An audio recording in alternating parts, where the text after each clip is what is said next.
For the first half of my career, I measured brands and how brands communicate. Then I shifted my learning over to people, and I began researching how people communicate and how people add value based on how they're seen by others. So one of my favorite parts of the Fascination Advantage system is going in and measuring groups, measuring teams, companies, organizations, departments. You might only have 9 seconds to communicate. So when you're in a team or a group, it becomes crucial for you to understand how to front load your value so that people listen carefully to you. When you see yourself like a brand, you understand that you need to communicate based on how the world sees you, the way the top brands do, the way my clients did from the first half of my career. There's 7 different ways to communicate, as you know, and within a team, there can be all types of different recipes of how people add value. A group may have a really high use of power, a high use of trust, a high use of prestige or mystique, and so on, and these define how the group communicates overall. So let me show you some of the research that we create when we work with teams and groups. First of all, this is what the raw data looks like. When we look at the raw data, you probably look at this and say, wow, it just looks like a bunch of fuzzy numbers. Well, I can look at it and it looks almost like a photograph to me. I can tell what a group's desires are, what their motivations are, what their style of communication is going to be internally when I see this.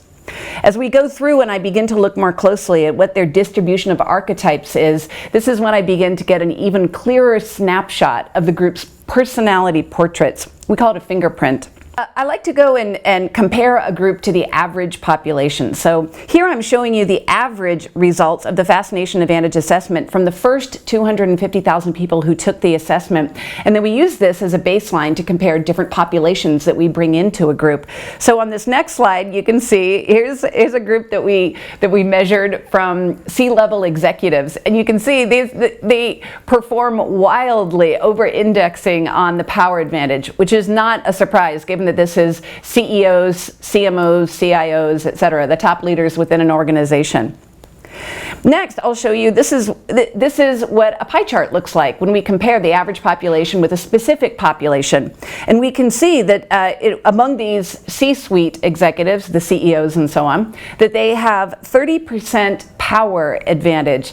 Now, you can see that in the average population, that's only 15%.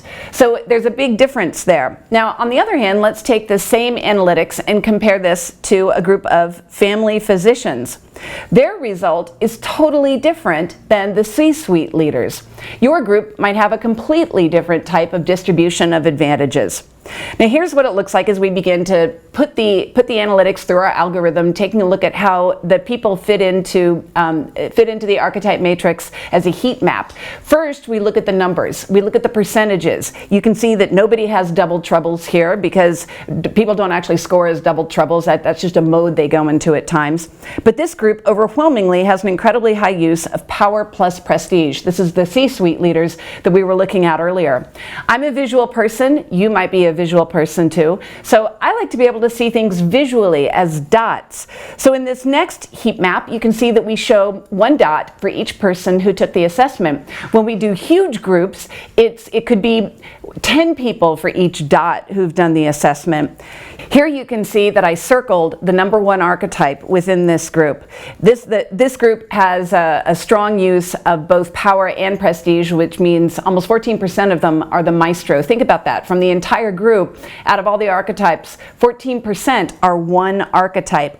Now you can create a mini heat map of your own group. And this is using a DIY heat map system. You can download this online at howtofascinate.com/resources. When you go to howtofascinate.com/resources, you'll be able to download your own heat map, and then as people take the assessment, you can write in their names. And this is a great way for you to be able to understand why your company might be overperforming in some areas and underperforming in the other.